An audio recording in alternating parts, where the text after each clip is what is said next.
प्राचीन बरिष्ठ एक राजा थे। नारद मुनि उनको समझाने के लिए आया। समझाने के लिए एक उदाहरण पुरंजन का कहानी बताया। पुरंजन का कहानी इस तरह बताता है, हम पुरंजन है, हम जीवात्मा पुरंजन है। ये पूरा तो नगरी है, शरीर एक नगरी है, जीवात्मा यही नगरी को भोग कर रहा है। इस तरह समझाने का कोशिश किया और नारद मुनि के उपदेश से प्राचीन परिषद समझ गया, ठीक है समझ तो गया, संसार तो त्याग करना है। बच्चा का अच्छा लोग जो बड़ा हो जाएगा तपस्या करके आ जाएगा, घर छोड़ के मैं फिर बाद में जाऊंगा। नारद मुनि से भाई इतना लंबा क्लास दिया, उसके बाद इनको होश नहीं आया। फिर उन्होंने दूसरा भी उदाहरण देना चालू किया। तो नारद मुनि वो और एक पुरंजन का कहानी वर्णन करने के बाद जब उनको समझा नहीं कि नया एक उदाहरण दे रहा है, बोले हे राजा, एक हिरण की कहानी में बताऊंगा। एक हिरण का खोज करो जो एक सुंदर उद्यान में अपनी हिरणी के साथ घास चरने में मस्त है। वह हिरण अपने कार्यों में अत्यधिक अनुरक्त है और उस उद्यान के भौरों के मधुर गुंजार का आनंद ले रहा है। उसकी स्थिति को समझने का प्रयास कर।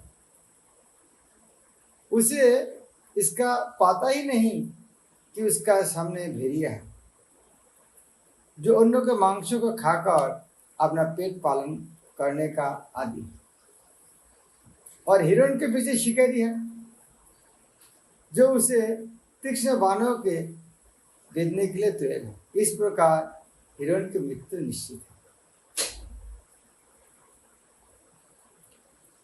हमारे भौतिक जीवन निश्चित है।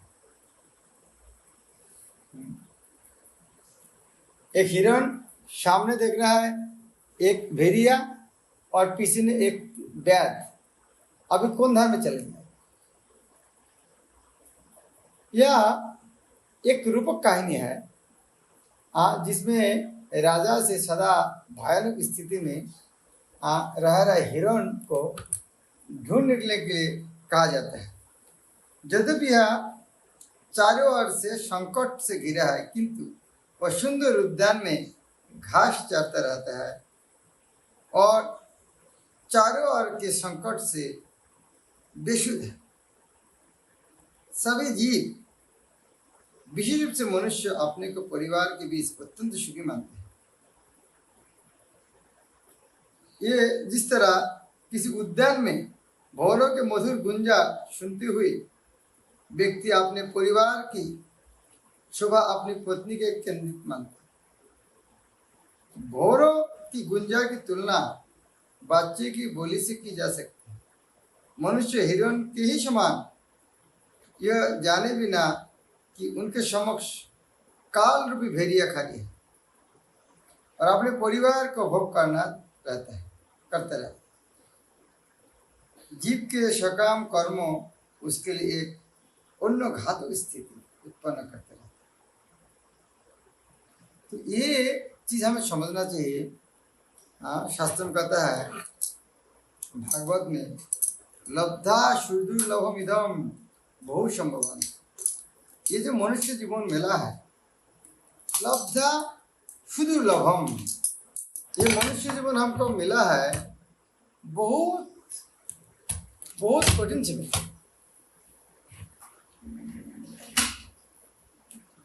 84 लाख जोनियां है, इन्हीं से मनुष्य जीवन पाना बहुत कठिन है।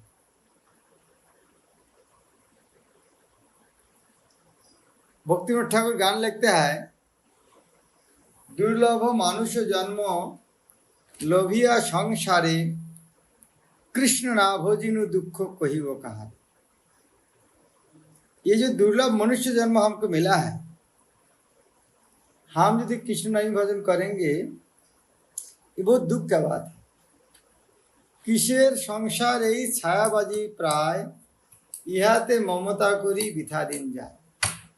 हम जो संसार कर रहा है, इसके ममता करके फालतू समय नष्ट कर। वास्तव में संसार किसेर संसार ही छायाबाजी प्राय, बांग्लाয় गान भक्ति ठाकुर लिखते हैं छायावादी शब्द का अर्थ है सिनेमा। भौतिक जगत एक प्रकार सिनेमा का तरह है। सिनेमा में जो हम देखते हैं वास्तव में वो वास्तव वस्तु नहीं है, एक एक पिक्चर दिखाता है, लेकिन हमें उसको असली समझते हैं। तो यह बोलता है हे मनुष्य, आप ही जिसको सुख मानते हैं किसेर संसारे ছায়াবাজি প্রায় ইহাতে মমতা করি বৃথা দিন যায়।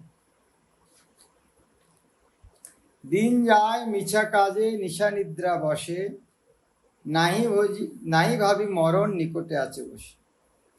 दिन जाए मिछा काजे, दिन हमारे अलग अलग फालतू काम में नष्ट होता है। मिछा काजे, निशा निद्रावश और रात नींद।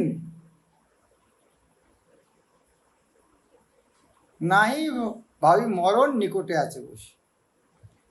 कभी कभी भी नहीं समझा जे हमारे मरण निकट में खड़ा है। नहीं भावी मरण निकटे आछे बसे।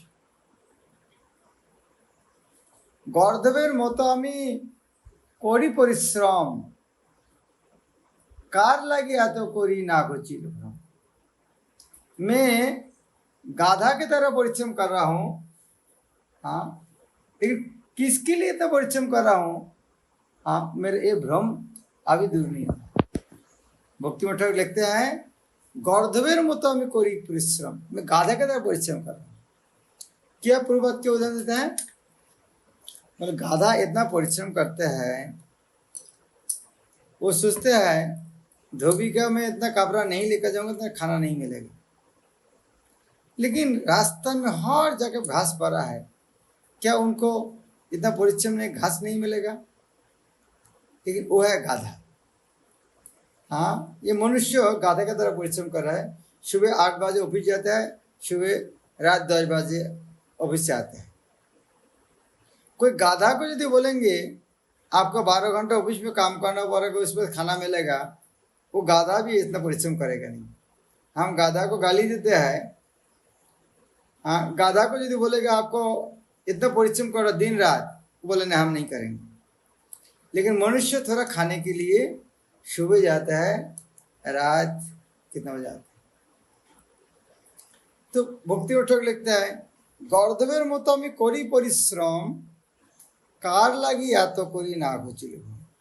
मैं गाधा की तरह परिश्रम कर रहा हूँ, लेकिन किसके लिए कर रहा हूँ ये मेरा भ्रम अभी तक, हाँ, समझ में नहीं आया क्यों कर रहा हूँ। जो जब हम मृत्यु हो तब क्या होगा? हाँ, ये देहेर पतन होले की रवे आमार। जब ये देह का पतन होगा, अर्थात ये शरीर का मृत्यु होगा, की रवे आमार, केहो सुख नहीं दिवे पुत्र परिवार। ये पुत्र परिवार कोई हमको सुख नहीं देगा। तो ये शरीर कहाँ पर रहेंगे? श्मशाने शमशाने शरीर मर्म पड़िया रहिबे, विहंग पतंग ताई विहार करिबे। शमशान में ये शरीर पड़ा रहेगा मृत्यु के बाद, और ये शरीर के ऊपर कीड़ा मकर घूमते रहेंगे। अभी शरीर में मच्छर को बैठने नहीं देते हैं, तब ये शरीर के ऊपर सारे कीड़ा आके पक्षी आके वास करना शुरू, और कुकुर श्रृगाल सब आनंदित हुए महोत्सव करिबे आमार देहले। कुत्ता सियाल यदि देखेंगे मैं कोई जगह पड़ा हूँ, तो वो लोग आगे कितना खुश होगा मेरा शरीर देखकर, वाह इतना खाना, अच्छा खाना मिल गया। तो भक्ति ठाकुर लिखते हैं जो देह के इस तरह स्थिति है, जे देहेर यही गति तार अनुगत। जो देह का स्थिति होगा, जो हाँ जिसको मृत्यु होने के बाद जो देहेर यही गति तार अनुगत। संसार वैभव और बंधु जन, जो देह की स्थिति होगा मरने के बाद शियाल और कुत्ते का खाना बनेगा, और वो शरीर के लिए हम इतना कुछ कर रहे हैं, और शरीर के साथ संपद, रिश्तेदार, उनको लिए इस तरह कर रहे हैं। इसीलिए भक्तिविनोद ठाकुर हमको बताए, अतएव मायामोह छाड़ी बुद्धिमान नित्य तत्व कृष्ण भक्ति करुण सन्ना। अतएव हे बुद्धिमान व्यक्ति, हम सबको तो सब खुद को बुद्धिमान समझते हैं, इसीलिए बोल रहा है यदि आप खुद बुद्धिमान समझते हो तो ये माया मोह छोड़ दो, भौतिक शरीर के प्रति। अतएव माया मोह छाड़ी बुद्धिमान नित्य तत्व कृष्ण भक्ति करुण संधान। हमारे जीवन का जो उद्देश्य है नित्य तत्व कृष्ण भक्ति, उसको संधान करना चाहिए, नहीं तो मनुष्य जीवन नाश हो जाए। ये आचार्य लोग लिखते हैं, हे मन, क्यों एक भौतिक संसार को में क्यों फंसा हुआ है? भूतमय संसार जीवेर पक्षे छाड़ अमंगल समुद्र अपार। आचार्य जी लिखते हैं ये जगत है भूतमय संसार, पंचभूत से बना हुआ है। भूतमय संसार, ये दुनिया पंचभूत से बना हुआ है। तुम जीवात्मा हो तो तुम्हारे घर यहाँ पर नहीं है। हे जीवात्मा, तुम्हें को समझ के देखो, ये तुम एक चिन्मय वस्तु आत्मा, और ये भौतिक जगत है पंचभूत से बना हुआ है, तो जरूर यह तुम्हारे घर नहीं है, तुम्हारे घर दूसरा जगह में है। ये दुनिया तो अमंगल का समुद्र है। भूतातीत शुद्ध जीव निरंजन सदाशिव मायातीत प्रेमे राधा। हे जीवात्मा, तुम माया का अतीत हो, निरंजन है, सारे कलुष से मुक्त हो। तुम ये भौतिक जगत में परे चिन्मय जगत का निवासी हो, रेसिडेंट हो, और वह हमेशा आनंद में रहने के लिए, लेकिन इधर में तुम कष्ट में हो। तो तुम्हारे स्वरूप है सच्चित आनंद है, लेकिन इधर में देखो ये दुनिया में सब कुछ असत, अचित, निरानंद है। जब ये दुनिया में सब कुछ असत, अनित्य है, अचित, अज्ञान, निरानंद, आनंदहीन है, और तुम सच्चित आनंद है, तो फिर इधर में क्यों रहना चाहते हो?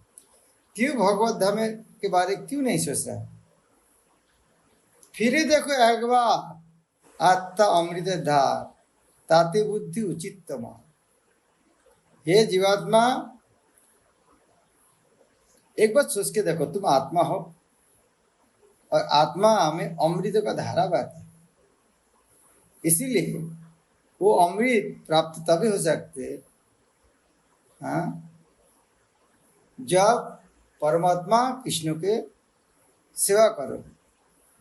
तुम्हें आत्मरूपी हुए श्री चैतन्य समाश्रय वृंदावने थाको निवा।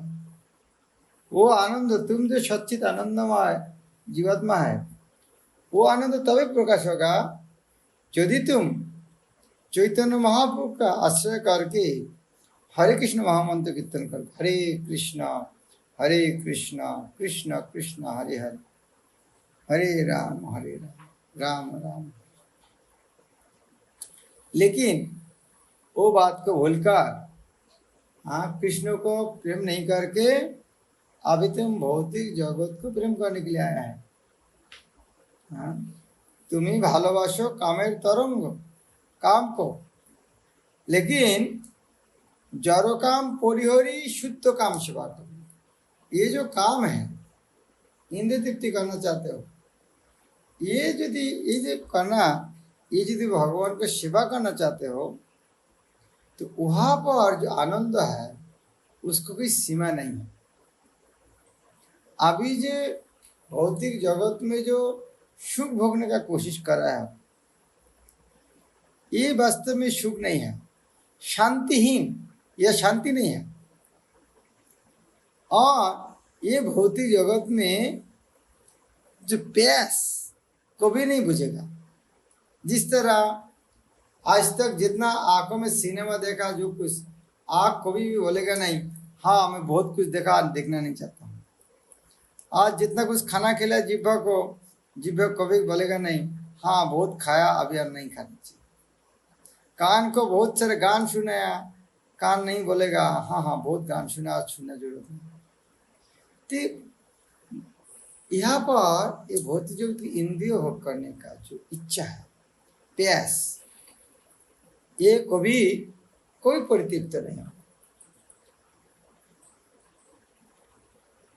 ये जो हम काम भोग करना चाहते हैं ये तो कोई मिलेगा ही नहीं, और यदि मिलेगा भी वो ज्यादा टाइम रहेगा नहीं।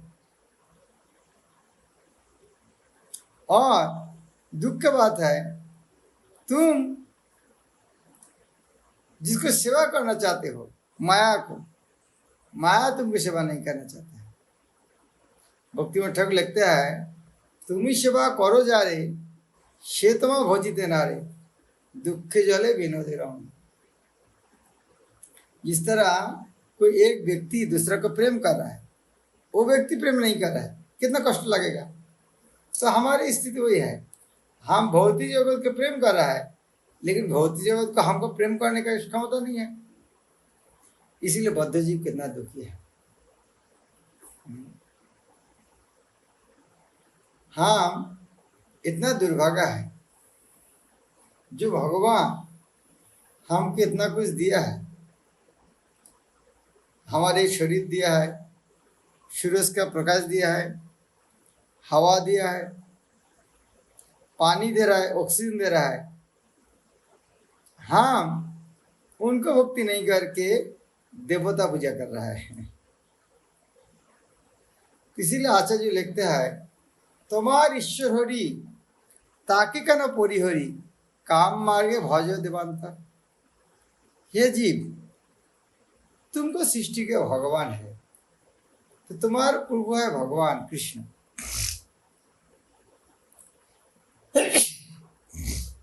वो कृष्ण को सेवा नहीं करके देवता पूजा करने के लिए क्यों जा रहे?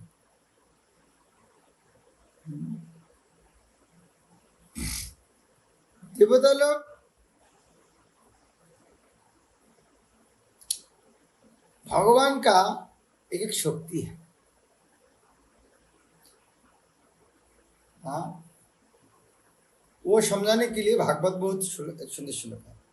मूलेते सिंचिले जल, शाखा पल्लवेर बल, शिरेबारी नहे कार्यकाल। यदि एक पौधा को अलग अलग टहनी में पानी डालेंगे वो पौधा मर जाए, इसलिए पौधा को क्या करना चाहिए, उसके जड़ में पानी डालना चाहिए।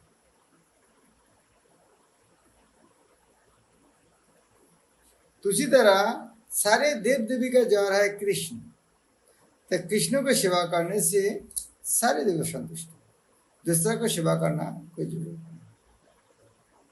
जिस तरह मुंह में खाना देना से हाँ पूरे शरीर में चलता है, लेकिन मुश्किल क्या है, इतना कुछ सुनने के बाद भी ये बात में विश्वास नहीं।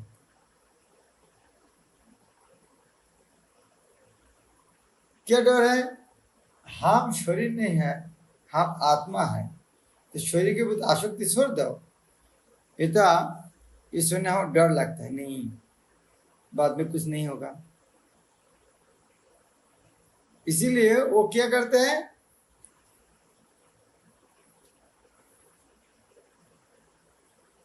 सोचते हैं, जिस तरह ज्ञान प्राप्त होता है वो सोचते हैं नहीं शरीर हमारी समस्या है, इसीलिए हम यदि निराकार ब्रह्म में विलीन हो जाएगा तो हाँ हमारा कोई समस्या नहीं रहेगा। इसी तरह कोई कोई भी ज्ञानी होता है, जिज्ञासु होता है भगवान के, भी अच्छा है भगवान के पाने के लिए, लेकिन कभी कभी भक्ति पथ पे आने के टाइम वो भी कुछ शास्त्र वर्ग की तरफ पंडित बन के कभी कभी झगड़ा करके उसके अंदर फंस जाते हैं। लेकिन ये जो जगत में जो आदमी है फंसा हुआ है, श्रील प्रभुपाद हमारे समन एक बहुत सुंदर दर्शन दिया है। आजकल कुछ दिन पहले रामलला मंदिर उद्বোधन हुआ है। वह बहुत मायावादी सन्यासी भी गया था। मायावादी सन्यासी क्या जानते हैं? भगवान निराकार है, लेकिन फिर भी रामलला को उद्बोधन करने के लिए गया। उनके पता नहीं है क्या करने के लिए गया है। खिचड़ी है, बहुत मायावादी है, शिव का पूजा करते हैं और बोलते हैं शिवलिंग की पूजा करता है, बोलते भगवान निराकार। खुद में शिवलिंग की पूजा करता है, निराकार बोलते हैं। तो इनको समझ में नहीं आता है कि जीवन का लक्ष्य क्या, कि भगवान का आकार है क्या आकार नहीं है। लेकिन हम बहुत भाग्यशाली है, श्रील प्रभुपाद हमारे समन सारे दर्शन परिष्कार करके दिया है। देवता कौन है, भगवान कौन है, भगवान के इसमें लक्ष्मी नारायण के साथ राम विष्णु किसका संपर्क है। महाप्रभु के पार्षद लोग ने कहा है, जय गौर से कृष्ण से जगन्नाथ। हमारी फिलोसफी है, जो राम है वही कृष्ण है, वही जगन्नाथ है, वही लक्ष्मी नारायण है, वही तिरुपति बालाजी है, वही रंगनाथ है। इसके अंदर कोई फर्क नहीं है। चैतन्य महाप्रभु ये दर्शन 500 साल पहले परिष्कार करके दिया। लेकिन आदमी अभी तक समझ में नहीं आता है कौन भगवान का पूजा करना चाहिए। हमें श्रील प्रभुपाद की कृपा से हमें पता चल गया है, नहीं, भगवान एक है। और भगवान का अलग अलग विस्तार है, भगवान का अलग अलग शक्ति है, देवता है। तो एक के साथ दूसरा कोई भेद नहीं है। तो हमारी इस्कॉन का भक्त का एक बहुत बड़ा जिम्मेदारी है सारे जगत को ये शिक्षा देने के लिए। और इसीलिए हम देख रहे हैं ये शिक्षा विस्तार हो रहा है। एक आपको सूरत में देखना, सूरत में कितना प्रचार हो रहा है। 8-10 मंदिर बन गया है उधर में। एक श्रीपद मूर्तिमान प्रभु का क्लास में हजारों आदमी था। मूर्तिमान प्रभु ने कितना मंदिर बना दिया वहाँ पर। इसका अर्थ क्या है? जो बुद्धिमान आदमी समझ गया हमारे जीवन उद्देश्य क्या है। ये लोग ढूंढना चाहता है सटीक वस्तु क्या है, लेकिन कोई आज तक नहीं देखा पाया। आज जब प्रभुपाद का शिक्षा लेकर भक्त लोग प्रचार कर रहा है, सब आगे हाँ ये करना है। तो आप लोग ये पंथा ग्रहण किया है। अभी आप लोग सबका जिम्मेदारी है ये सबको बांटना है। अभी हमको यदि नहीं मिलता था कृष्ण भक्ति तो हमारे जीवन पशु की तरह था। अभी हम यदि दूसरा को नहीं बांटेंगे, दूसरा का जीवन पशु की तरह हो। इसीलिए हमारे बहुत बड़ा एक जिम्मेदारी है ये कृष्ण भक्ति प्रचार करना है। हमारे श्रील प्रभुपाद चैतन्य महाप्रभु का सेनापति भक्त है। प्रभुपाद को कृष्ण ने भेजा, महाप्रभु ने भेजा। जब इस तरह एक व्यक्ति को भेजा, जरूर उनको अकेला भेजा नहीं, उनके साथ बहुत पार्षद भेजा था। उनमें से एक पार्षद थे श्रीमद गोपाल कृष्ण गोस्वामी गुरु महाराज। प्रभुपाद को मदद करने के लिए महाप्रभु ने उनके पार्षद को पृथ्वी अलग अलग जगह में जन्म दिया। किसी को भारत में जन्म दिया, किसी को अमेरिका रशिया में जन्म दिया। उधर में तमल कृष्ण गोस्वामी गुरु महाराज, कीर्तनानंद सिंह महाराज, उन लोग को अमेरिका में जन्म दिया। और किसी किसी को भारत में जन्म देकर विदेश में भेज दिया है, जिस तरह श्रीमद गोपाल कृष्ण गोस्वामी गुरु महाराज। भारत में जन्म ग्रहण करके उनको साथ मिलन कराया कनाडा में, और प्रभुपाद को देखने से चुंबक की तरह आकृष्ट हो गया, सब कुछ छोड़ दिया। इसलिए में इतना बड़ा एक पोस्ट है, भारत में से आदमी विदेश में जाते हैं पैसा कमाने के लिए, और इस तरह एक बड़ा पोस्ट मिलने का प्रभुपाद के मिलने से तुरंत मलाबात मॉल की तरह त्याग किया भौतिक सब कुछ, और प्रभुपाद ने उनको समझ गया। और प्रभुपाद जो इस्कॉन चलाने के लिए गवर्निंग बॉडी कमीशन भारत का दायित्व है महाराज को दिया। कितना बड़ी जिम्मेदारी है, आप सोच के देख लीजिए। अभी भारत में बहुत प्रचार है, लेकिन प्रभुपाद के समय भारतीय व्यक्ति था ही नहीं। जो मंदिर है मायापुर और वृंदावन मंदिर का नाम था अंग्रेज मंदिर, साहेब मंदिर, भारतीय लोग ज्वाइन किया है नहीं। यह तक प्रभुपाद ने शोक प्रकाश किया।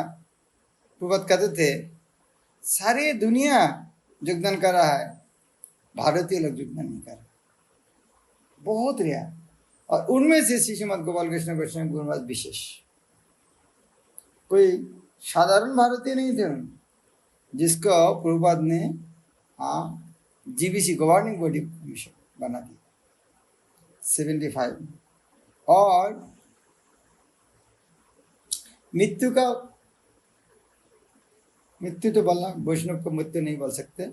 ये जगत से अप्रकट होने के पहले तक उन्होंने ये दायित्व सही ढंग से निभाया। उन्होंने प्रभुपाद का कितना प्रिय थे, ताकि आज कृष्ण भक्त जो स्तर आगे बढ़ रहा है, इस्कॉन का जो आंदोलन आगे बढ़ने के लिए ग्रंथ वितरण, महाराज ये ग्रंथ वितरण, ग्रंथ छपाना बीबीटी का इंचार्ज, और बुक डिस्ट्रीब्यूशन में भी फेमस है। इस्कॉन में हमें क्या क्या अचीवमेंट देखते हैं, ग्रंथ छपाना, ग्रंथ प्रकाशना, मंदिर बनाना, भक्त बनाना है, हर जगह में महाराज टॉप में था। केवल श्री बासु गोस्वामी ने कहा था श्रीमद जयप्रकाश में गुरु महाराज को बात छोड़ देंगे तो गोपाल कृष्ण गोस्वामी महाराज ये शिष्य बनाने के लिए भी मतलब कितना कृपालु थे, 50,000 से अधिक। अर्थात इतना ग्रंथ छापाना, इतना मंदिर बनाना, इतना बुक डिस्ट्रीब्यूशन करना। एक दिल्ली एक मंदिर है, लेकिन मायापुर अलग अलग बड़ा बड़ा मंदिर को ग्रंथ वितरण में हरा दिया। तो ये काम यदि आज नहीं करते थे, आज कृष्ण भक्ति इतना प्रचार नहीं होता।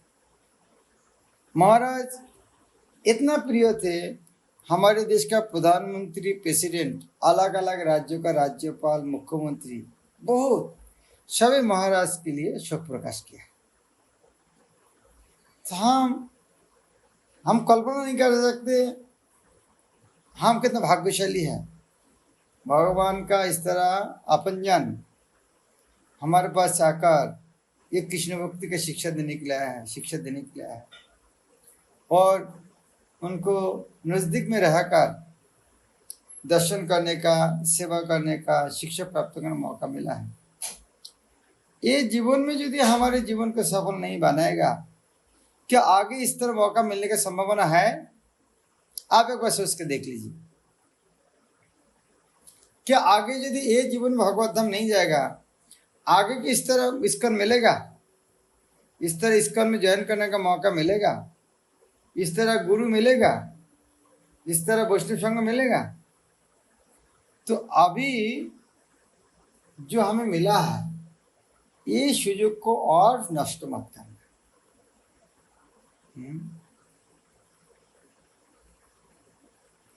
ये बात यदि भगवत धाम नहीं जाएंगे जीवन में, फिर एक बार आना पड़ेगा, तब आगे तो फिर पहले से शुरू करना पड़ेगा। तो अभी क्यों नहीं करेंगे? थोड़ा यदि कष्ट होगा, अभी हमें प्रतिज्ञा लेना चाहिए। पूर्वाध बांग्ला गान में लिखते हैं, आज ही प्रतिज्ञा करो, अभी प्रतिज्ञा करना चाहिए। ये जीवन में हमें भगवत धाम जाना है। और एक बात बोलूँगा, आप लोग शिशुआत मूर्तिमान प्रभु का जो आपको संग मिले, शिक्षा मिल रहा है, क्या इस तरह कितना आदमी को मिल रहा है? आप देख लीजिए। दुनिया में तो बहुत भक्त है, तो किसी को गाइडेंस मिल रहा है, लेकिन मूर्तिमान प्रभु जिस तरह गाइड कर रहा है आप लोग, दुनिया में कितना आदमी को इस तरह मिल रहा है जिन्होंने एक आदर्श गृहस्थ होकर, किस तरह गृहस्थ जीवन बिताकर कृष्ण भक्ति प्रचार कर सकते। गुरु का साप सिल नहीं लगाकर गुरु से ज्यादा काम कर रहा है। बार बार गौरी मठ से अलग अलग मठ में जो एक गुरु का एक मठ है, लेकिन इस्कॉन में तो उस तरह पूर्वाचार्य के और किसी का मठ नहीं है। तो इस तरह के भक्त है, तो इस तरह बहुत बड़ा बड़ा मठ बनाने के भी अधिकार है, लेकिन क्योंकि इन लोग शिल प्रभुपाद का आंदोलन में आगे बढ़ना चाहता है, इसीलिए खुद को दिखाना नहीं चाहता है, प्रभुपाद का विनम्र दास बन के रहना चाहता है। तो उनका संगति, उनका शिक्षा, उनका आदेश उपदेश प्राप्त करके हमारे जीवन का धन्य करना चाहिए। हरे कृष्ण। हाँ, अभी लगे टाइम की ओवर होगी। हाँ, अभी 10 मिनट है क्वेश्चन आंसर, किसी को पूछना। मेरा लग वीडियो तो चल रहा है पहले से। हाँ, आ रहा है महाराज, कब से आ रहा है? तब से हाँ, वीडियो तो है। किसी का कोई प्रश्न है तो महाराज जी से पूछ सकते हैं, हैंड राइज करके।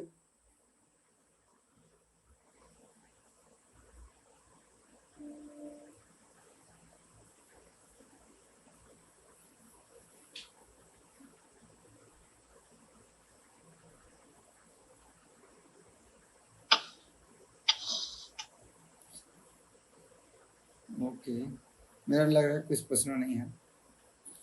नहीं है। अब रजनाथ गोविंद प्रभु प्रश्न पूछेंगे। अच्छा, ठीक है। महाराज प्रणाम। अरे प्रश्न है कि आपका गोपाल कृष्ण गोस्वामी महाराज के साथ जो संस्कार आपने किया, उसके अच्छे से बताइए। हाँ, वो तो बहुत मधुर कहानी है।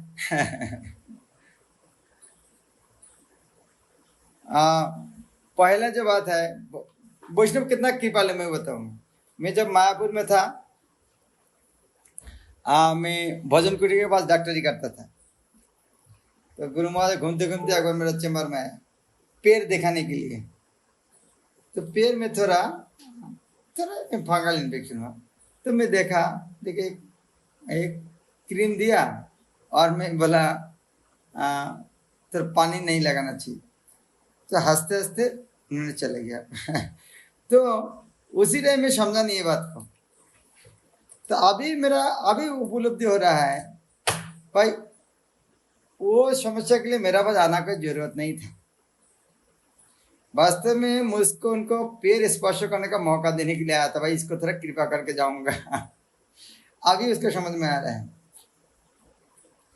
उन्होंने मेरे पास आया, मुझको पैर दिया, उनको मेरे पैर में हाथ दिया। तो नॉर्मली तो इस तरह गुरु के पास में नज़दीक में जाना मुश्किल है, पैर स्पर्श करना मुश्किल है। और मेरे समझ में आता है, हाँ, उन्होंने मुझको कृपा करने के लिए आए थे।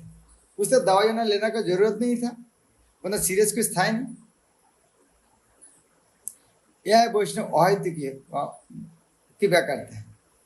और मैं तो एक बार देखा, हम तो सब छोटा भक्त है, अभी छोटा भक्त है, लेकिन बड़ा भक्त है, ज़्यादा दिन हुआ नहीं इसका में। 97-98 के आसपास हो सकती। तो मैं उस तरह 98 की 2000 में एक दिल्ली मंदिर में कि 2001 पता नहीं इस तरह, तो दिल्ली मंदिर कोई मुझको जानते नहीं, पीछे खड़ा हूँ। तो मंगल आरती खत्म होने के बाद महाराज जब घूमते घूमते पीछे मुझको देखा, तो उन्होंने हाथ पकड़ कर सामने लेके माइक लेके मुझसे परिचय कर दिया, ये है गंगा नारायण, ये मायापुर के डॉक्टर है। और आज ये भागवत क्लास देंगे। तो मैं सोचा कितने याद रखते हैं लोग। हाँ, एक दिन आया कैसे, और मेरे को इंट्रोडक्शन हुआ ही नहीं कभी उसके बाद, और सबके सामने से परिचय कर दिया, ये डॉक्टर है मायापुर का, आज भागवत क्लास दिया। तो श्रीमद् भक्तिचर्य स्वामी गुरु महाराज का साथ उनका सेवा करने के कारण गुरु गोपाल कृष्ण गोस्वामी गुरु से बहुत सेवा करने का मौका मिला। और खास करके श्रीमद् भक्तिचर्य स्वामी गुरु महाराज प्रकट होने के बाद गोपाल कृष्ण गोस्वामी गुरु महाराज जब हमारे उज्जैन की जीबीसी बना, तब तो और नज़दीक से उनका कृपा मिला था। तो और एक कहानी बोल के ख़त्म करूँगा। 2017 में जीबीसी मीटिंग हो रहा था उज्जैन में। तो एक भक्तों का अच्छा गाड़ी लेके हम गया। हाँ, गुरु महाराज का एक मर्सिडीज था, और एक अच्छा गाड़ी लेके गया। महाराज को मैं पर्सन ले गया रिसीव करने के लिए। महाराज गाड़ी के पास आके बोले, यह क्या मंदिर का गाड़ी है? ना महाराज। बोले नहीं, मैं मंदिर का गाड़ी छोड़ कर नहीं चलूँगा। तो दूसरा भक्त को कौन सा गाड़ी में लेके गया? मेरे लिए स्पेशल कुछ नहीं होना चाहिए, सब भक्तों के लिए जो है मेरे लिए भी होना चाहिए। मैं बोला महाराज हमारे मंदिर में तो इतना गाड़ी नहीं है, अलग अलग भक्त जो मिलते हैं, तो आपके लिए मिल गया। ठीक है, आप यह चलिए, बाद में दूसरा गाड़ी लेना। तो महाराज कितना कशास है। हाँ, एक लीडर होने के नाते कोई अंगुल नहीं उठा सकते मैं ज़्यादा फैसिलिटीज भोग कर रहा हूँ। उनको भोग करने का अधिकार है, लेकिन उन्होंने बहुत सावधानी, किसी को बोलने का मौका नहीं देना चाहता है जो महाराज ज़्यादा फैसिलिटी भोग कर रहा है। और हम गेस्ट हाउस में जब लेके आए, घर में घुस के बोलते हैं एक ऑल्टर, हमारे तो उज्जैन में तो बहुत ऑल्टर बनाते हैं, सिंहासन बनाते हैं, अलग अलग सप्लाई करता है, आपको सब पता है। तो उनके घर में जित गुरु महाराज का बहुत विग्रह है, गौर निताई शालग्राम बहुत है, उनका टेबल चाहिए। तो हम एक सिंहासन रख दिया। तो बोले सिंहासन क्यों? महाराज आपको विग्रह है। बोले मेरा तो एक टेबल ही सफिशिएंट है, सिंहासन क्यों लेकर आया? मैं मुझको चाहिए नहीं इसको। मैं समझा महाराज हम खरीद करके लेके आए नहीं, ये हमारा फैक्ट्री है, कोई ना कोई रखना पड़ता है, रख दिया। तो मैं कहने का उद्देश्य है, भगवान का सेवा करने के लिए एक सिंहासन दे, वो भी नहीं लेना चाहते। तो एक नेता का कौन स्तर में आचरण करना चाहते हैं? उन्हें खुद ने आचरण करके देखा, एक नेता का क्या होना चाहिए, स्पॉटलेस होना चाहिए। उनका एक भक्त ने भगवान का सेवा करने के लिए सिंहासन लेना उनका अधिकार था, लेकिन उन्होंने एक आदर्श सृष्टि करना चाहते हैं। लास्ट में एक बार कुछ दिन पहले रामनवमी के बाद रोहिणी टेम्पल इनॉग्रेशन में गया था। तो मैं ज़्यादा कुछ इम्पोर्टेंट काम नहीं, सामने जाना नहीं चाहता हूँ, डिस्टर्ब क्यों करेंगे। उनके सेवक को बोला मैं तो आया था, गुरु महाराज को बताना मैं आया था, मेरा प्रणाम स्वीकार करें। मैं नज़दीक से उनका टाइम नष्ट नहीं करना चाहता। तो उन्होंने बोला नहीं आप जाके प्रणाम करके आ जाओ। बोला हाँ मैं तो जाना चाहता हूँ, लेकिन समय नष्ट नहीं करना चाहता हूँ। तो मैं गया, प्रणाम किया। मैं जाके बोला महाराज मेरा कोई बात नहीं है, आपका चरण स्पर्श करने के लिए आया, आपका समय नष्ट नहीं करना चाहता। तो बोले नहीं मेरा समय तुम्हारे लिए बैठे है पर। और कोई बात नहीं, आधा घंटा बाद फिर भी मैं बोले ना महाराज आपको बहुत सारा काम है, मैं जा रहा हूँ। आधा घंटा बाद तो उनके पर्सनल टाइम नहीं है, बोले मेरा लाइफ तो तुम लोग के लिए। तो इस तरह बहुत सारी बात किया उन्होंने, उज्जैन कैसे चल रहा है। और मैं जो महाराज गुरु महाराज आप एक बार के बुलाया था, लेकिन फिर भी हर बात एक एक पूछ रहा है, वो वक्त क्या कर रहा है, वो किस तरह चल रहा है, फाइनेंस किस तरह चल रहा है, समस्या क्या है, वो जमी का कैसे इतना चीज समझ रखता है। एक बार आया था मंदिर में, उन्होंने जीवित होने के बाद ये सब एक एक करके उन्हें पूछ रहा था। तो यहाँ से इन लोग का आचरण देख के पता चलता है ये लोग ये जगत का कोई व्यक्ति नहीं है। हाँ, मैं तो बहुत भाग्यशाली मानता हूँ इस तरह भगवान के शुद्ध भक्तों को नजदीक से दर्शन करना, सेवा करने का, चरण स्पर्श का मौका मिला, तो वही मुझको बहुत भाग्यशाली मानता हूँ। हरे कृष्ण।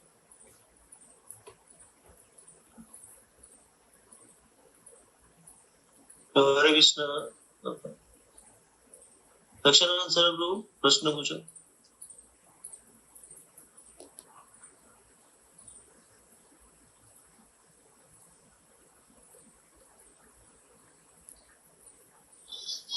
और किसी को हैंड रेज नहीं लग रहा है। हरे कृष्ण, आवाज आ रही है? हाँ आ रहा है। हाँ, प्रणाम। तो मेरा प्रश्न ये है प्रभु जी कि कई बार हम लोग प्रचार में लगते हैं या फिर सेवा में लगते हैं, तो कई बार हम घर परिवार की ओर थोड़े से लापरवाह हो जाते हैं या हमारे बिजनेस की ओर थोड़े से लापरवाह हो जाते हैं, और उद्देश्य यही रहता है कि जो सेवा मिली है वो अच्छी तरह से किए जाए, प्रचार अच्छी तरह से किए जाए, तो उसकी वजह से वो बैलेंस कई बार बिगड़ जाता है। और कई बार परिवार के लोग ये भी बोलते हैं कि ये भक्ति की वजह से घर के कुछ काम ठीक से नहीं कर रहा है या बिजनेस ठीक से नहीं कर रहा है, तो इस बात को कैसे समझा जाए और इसका समन्वय कैसे किया जाए? ना थोड़ा बुद्धि अप्लाई करना है। जिस तरह मान लिए कोई महिला का बच्चा हुआ है तो बच्चा को भी देखभाल करता है, उनका संसार का भी देखभाल करता है, उनका खुद का खाना पीना भी खाते हैं, कि बैलेंस नहीं करते हैं। बच्चा के लिए कितना टाइम देना, उसके लिए स्कूल का पढ़ाई करना पड़ेगा। मेरा जब बच्चा होगा, बच्चा के लिए कितना टाइम दूंगा, मेरे लिए कितना टाइम दूंगा, संसार में कितना टाइम, इतना बुद्धि तो होना चाहिए, कहाँ कितना टाइम देना चाहिए।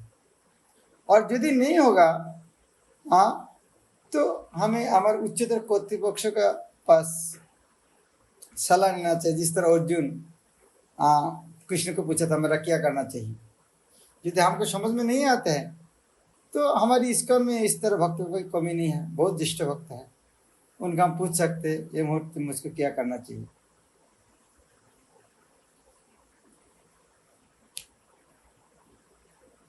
और हर व्यक्ति के लिए वो अलग अलग हो सकते, एक नहीं हो सकता, अलग अलग व्यक्ति के लिए वो विचार अलग अलग हो सकते। Yes sir. हरे कृष्ण। अंकलेश्वर से राजकुमार प्रभु प्रश्न पूछेंगे। अच्छा, ये कैमरा से मेरा आ रहा है, मेरा कैमरा से नहीं आता। हाँ, हरे कृष्णा महाराज, दंडवत प्रणाम। हरे कृष्ण महाराज, हमें पूछना था कि मतलब गृहस्थ आश्रम में मतलब भगवान को प्राप्त किया जा सकता है ना? मतलब अभी जैसे कलयुग का समय चल रहा है, गृहस्थ आश्रम में किस तरह से जीव। हरे कृष्णा। हरे कृष्णा महाराज। हाँ, गृहस्थ आश्रम में हम भगवान को मतलब प्राप्त कर सकते हैं ना महाराज? मतलब क्या डाउट है क्या? किस तरह से डाउट है क्या कुछ? भक्ति विनोद ठाकुर गृहस्थ नहीं थे, व्यासदेव गृहस्थ नहीं थे, कृष्ण स्वयं गृहस्थ थे, रामचंद्र स्वयं गृहस्थ थे। भगवान के जितना सारे महान भक्त उनमें से गृहस्थ ज्यादा है। महापुरुष के पार्षद में कितना भक्तों की संन्यास लिया था, सब तो गृहस्थ है। महापुरुष पार्षद का नाम पढ़ो और 90% के ऊपर तो गृहस्थ है, उनमें से ज्यादा है। और इतना नहीं है, पंचतत्व में देखो, पंचतत्व में गदाधर पंडित छोड़कर बाकी चारों गृहस्थ नहीं, दो दो पत्नी था सबको। चैतन्य महाप्रभु को 2 पत्नी, नित्यानंद को 2 पत्नी, अद्वैत से 2 पत्नी, शिव ठाकुर का 2 पत्नी। तो वो लोग कैसे बोल सकते तुम गृहस्थों को भक्त नहीं मान सकते हो? उनको पूछना चाहिए आपको 2 पत्नी है।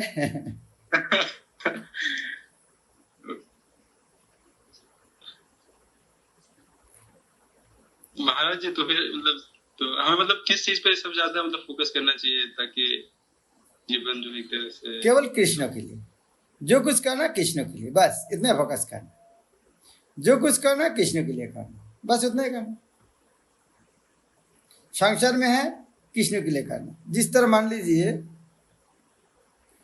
आप घर में पत्नी और बच्चा को देख रहा है, लेकिन आपका पत्नी और बच्चा, ये राजा का पत्नी और राजा का बच्चा, तो उनका वो घर का आप नौकर है, क्या उनका देखभाल कम करोगे? नहीं। और आपका पत्नी कृष्ण का पत्नी, बच्चा कृष्ण का बच्चा, तब उनको किस तरह देखोगे?